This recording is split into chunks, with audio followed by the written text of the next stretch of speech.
Filipino senior citizens, well, 1,000 piso na universal social pension. Ito ba ay ibibigay na? Mapapatupad na ba ito? Ang latest update atin pong pag-uusapan mula mismo sa Kamara. Hello mga ka-vlogs! Welcome sa aking YouTube channel at welcome po sa ating official Facebook page. Saan ka man nanonood, kumusta? Well, eto no, mga senior citizens, atin pong aalamin ang pinaka-latest update dito sa inyong 1,000 piso na buwanang pensyon sa ilalim ng Universal Social Pension. Ito nga ba ay ibibigay na at ito nga ba ay ipapatupad na bago magtapos ang buwan na ito ng July 2026? Well, kung inyo po makikita sa inyong kalendaryo, ngayon ay patapos na tayo sa buwan ng July. Today is July 25, 2026. Well, dadako na nga tayo sa buwan ng Agosto by next week. Kaya sa mga nagtatanong, alam ko, nababasa ko ang mga komento niyo, may mga nagpapaabot ng mga katanungan sa ating email, sa ating Facebook page Messenger, na ano na nga ba ang lagay o status ng Universal Social Pension.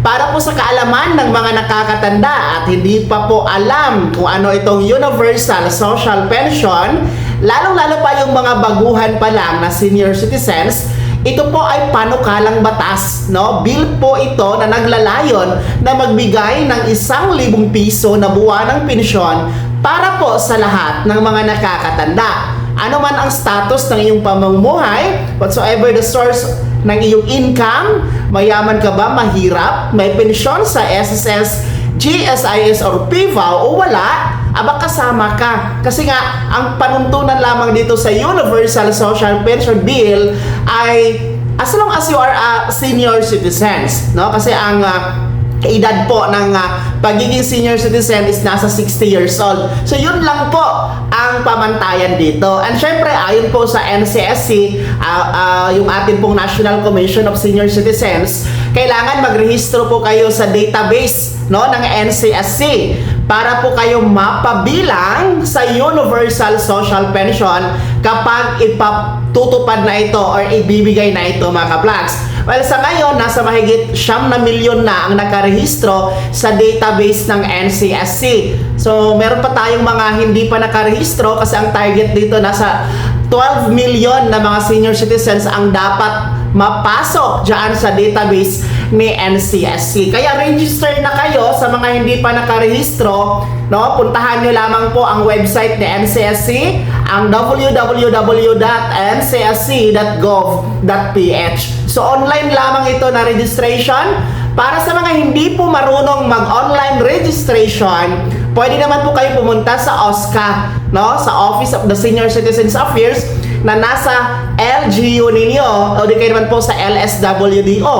O di kayo naman po, pwede po kayo pumunta sa NCSC Regional Office na andyan po sa inyong probinsya. Okay? Kasi nag-a-assist yan sila para kayo ay maparehistro sa NCSC database. Wala yung bayad, mga ka-vlogs. Libre lamang yan. Well, balik tayo dito sa mga nagtatanong kung ano na nga ba ang status, ano na nga ba ang lagay sa Universal Social Pension. Well, sa kasalukuyan po, nasa Kamara pa ito, no? Nasa Kongreso pa ito, panukala pa po ito. So, ibig sabihin, hindi pa ito batas, no? Habang ginagawa natin ang report na ito, hindi pa ito batas. Ito'y panukala pa lamang. Well, yung mga nagdaan nating updates, no, at ayon na din po sa report ng NCSC, nagkaroon na nga po ng pagsumite, no, dito sa partial signatures para sa Universal Social Pension Bill.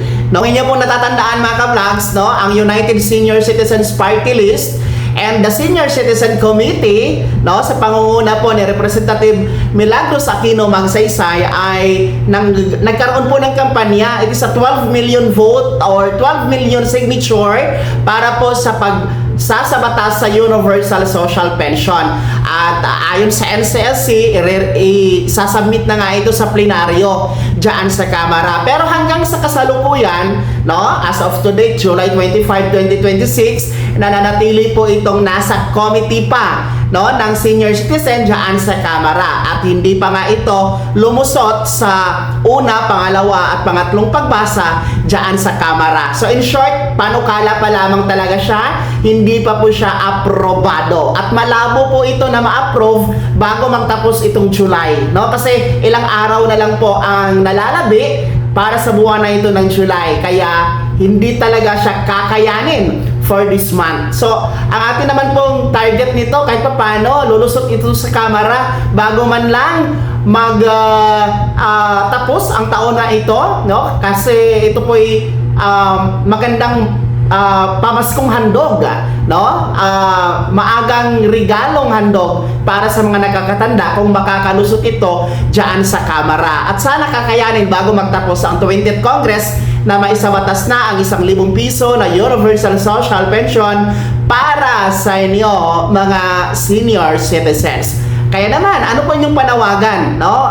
Particular sa ating mga mambabatas sa Kamara. Ang panawagan ninyo para sa pagsasabatas sa Universal Social Pension Bill, ibahagi niyo po sa comment section na nasa baba. Maraming salamat sa pagtutok. God bless, mag-ingat, happy weekend mga ka-vlogs.